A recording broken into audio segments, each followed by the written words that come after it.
Long ago, in the great halls of Athens, the philosophers of ancient Greece, whom we as Americans are forever indebted to, uncovered one of the pillars to maintaining freedom. It was known to them as paideia, a word that has been almost completely forgotten until now.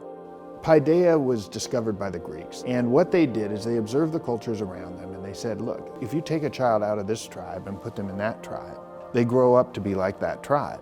It's not genetically tied to the child, it's tied to what they're enculturated to do. The value sets around them. Right, and every civilization that they saw at the time had a servile education. In other words, that the children were raised to serve the gods, for example.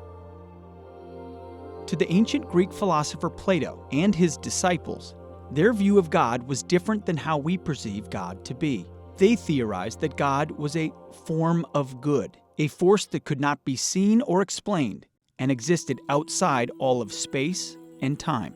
But it was something that all students and citizens should strive to not only uncover, but to emulate, as this form of good was our Creator and the perfect representation of what man could be.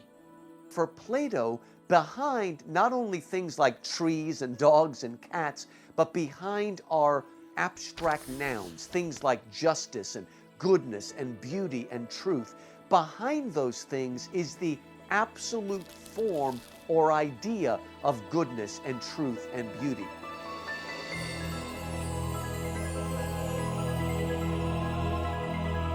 Unlike values that are man-made, virtue is shaping young people in accordance with a standard that does not change from age to age.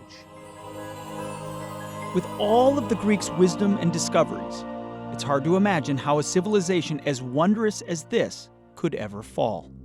Greeks create Western civilization, but if there was a fatal flaw, they had no word in their vocabulary called nationhood. So there were 1,600 city-states. They all shared the same religion, the same language, but they were territorial. And they had no mechanism to bring in people who was not born there in that state. So they ended up squabbling. And what they called a savage, Philip and Alexander, destroyed that system of freedom. Ultimately, the Greeks failed in their pursuit to resist tyranny. But the belief in a virtuous paideia and a liberal arts education was reborn by the West's next great civilization, ancient Rome. The Romans come along and they tend to hire Greek tutors, but the Romans also focus a lot on learning history. They're much deeper, I think, and richer in the sense of historic institutions.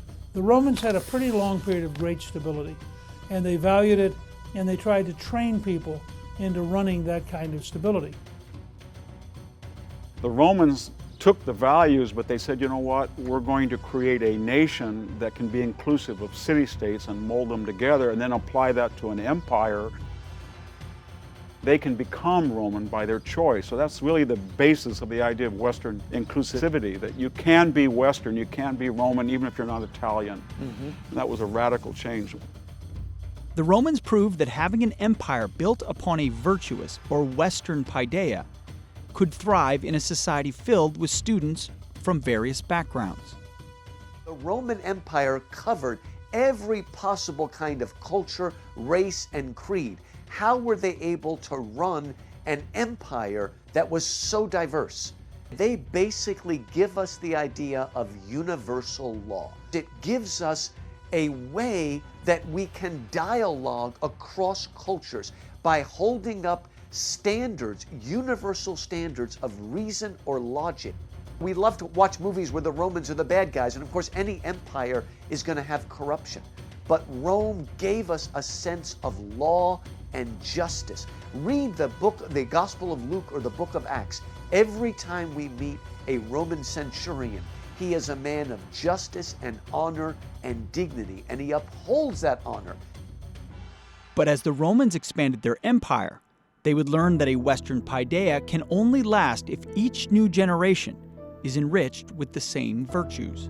So the challenges Rome had was, how do you expand a Western culture and throughout the entire world, 70 million people, 1 million square miles. And the answer was that every time you did that and annexed another province, you diluted the core. And people participated in the material bounty and success in the system, but they were not able to keep instilling Roman values that had created the success.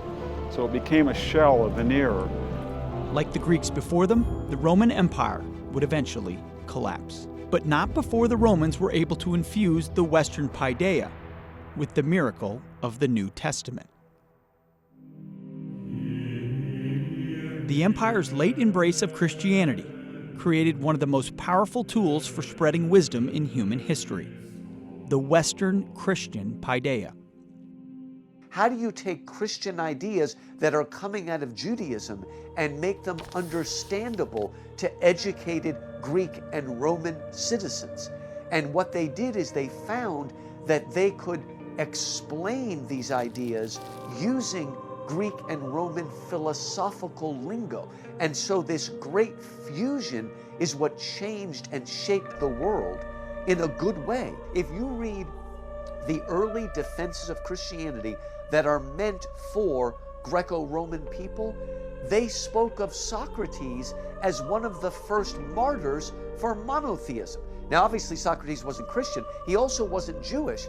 But you can see Socrates moving towards a kind of monotheism, a place where God becomes the standard of what is right and good and virtuous, rather than the crazy Greek gods of Homer and Hesiod and all of the mythology. So would it be fair, Professor, then to say that Jesus became to many people the form of good that was written about by Plato and other ancient Greeks? With Plato, the forms are ultimately abstract and impersonal.